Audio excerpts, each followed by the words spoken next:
Hi అండి, అందరికీ నమస్తే.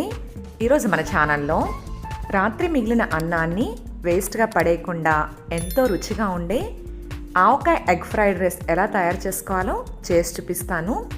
ఈ ఫ్రైడ్ రైస్ తయారు చేసుకోవడానికి నేను 1 కప్ వరకు మిగిలిపోయిన అన్నం తీసుకున్నాను. ఫ్రెష్గా వండిన రైస్తో కూడా ఈ రెసిపీ చేసుకోవచ్చు, కానీ రైస్ బాగా చల్లారిన తర్వాతే చేసుకోండి. నేను మిగిలిపోయిన అన్నం 1 కప్ వరకు తీసుకున్నాను. ఇప్పుడు ఇందులో ఆవకాయ పచ్చడి వేసుకోవాలి. మీరు తీసుకునే రైస్ క్వాంటిటీని బట్టి, మీరు తినే స్పైస్ని బట్టి ఆవకాయని చూసి వేసుకోండి. నేనైతే ఒక 2 టేబుల్ స్పూన్లు ఉండేలా వేసుకున్నాను. ఇప్పుడు ఆవకాయ మొత్తం రైస్లో కలిసేలా చేతితో బాగా కలుపుకోవాలి. ఇలా కలుపుకున్న ఆవకాయ రైస్ని పక్కన పెట్టుకుని వేరే ఒక మిక్సింగ్ బౌల్ తీసుకుని ఇందులో ఎగ్స్ని బ్రేక్ చేసి వేసుకోండి. నేను తీసుకున్న 1 కప్పు రైస్కి 3 ఎగ్స్ వేసుకున్నాను. మీరు ఇంకా రైస్ ఎక్కువ తక్కువ తీసుకుంటే దానికి తగ్గట్టు ఎగ్స్ వేసుకోవాలి. ఇప్పుడు ఇందులో 1/2 స్పూన్ సాల్ట్ వేసుకోవాలి. సాల్ట్ మరీ ఎక్కువ వేయకండి, ఆమ్లెట్కి సరిపడగానే వేసుకోవాలి. ఆవకాయలో ఆల్రెడీ సాల్ట్ ఉంటుంది కనుక రైస్కి సరిపడగా వేసుకోకూడదు, గుర్తుపెట్టుకోండి.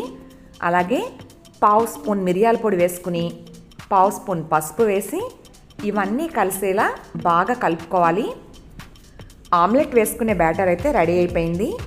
ఇప్పుడు స్టవ్ ఆన్ చేసుకుని ప్యాన్ పెట్టి 1 టేబుల్ స్పూన్ ఆయిల్ వేసుకుని ప్యాన్ అంతా స్ప్రెడ్ చేసి బాగా వేడి చేసుకోవాలి.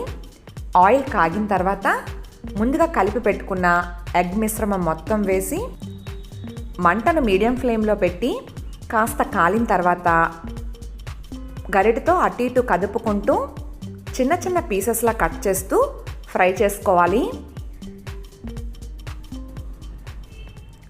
ఫ్రెండ్స్, చూసారు కదా, ఇలా ఆమ్లెట్ ప్రిపేర్ చేసుకున్న తర్వాత ఇప్పుడు ఇదంతా ఒక పక్కగా పెట్టుకుని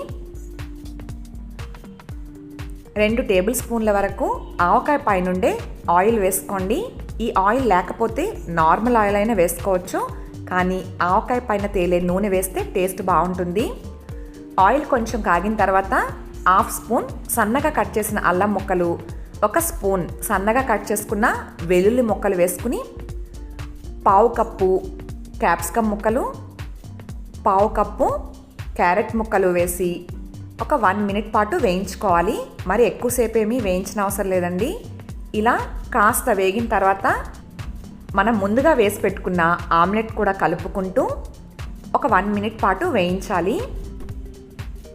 ఫ్రెండ్స్, ఇవైతే వేగిపోయాయి.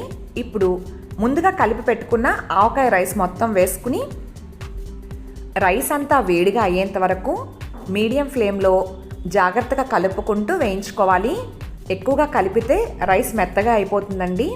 ఇలా గరిటెతో జాగ్రత్తగా కలుపుకుంటూ రైస్ని వేడిగా అయ్యేంత వరకు ఫ్రై చేసుకోండి.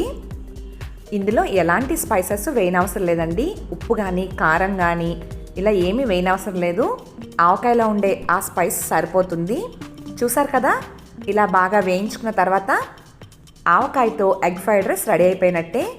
ఇప్పుడు స్టవ్ ఆఫ్ చేసేసి సర్వింగ్ ప్లేట్లోకి తీసుకుని వేడివేడిగా సర్వ్ చేసుకోవడమే.